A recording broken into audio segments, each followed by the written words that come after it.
Hello everyone, today we are going to learn basic Photoshop tutorials how to crop image.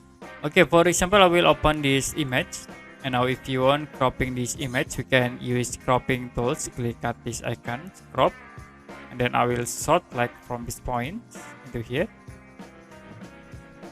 Now you can click to cropping this image like this.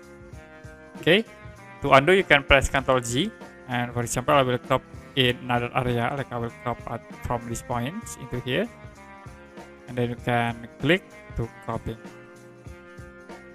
Okay, that's it, how to croppings in Photoshop.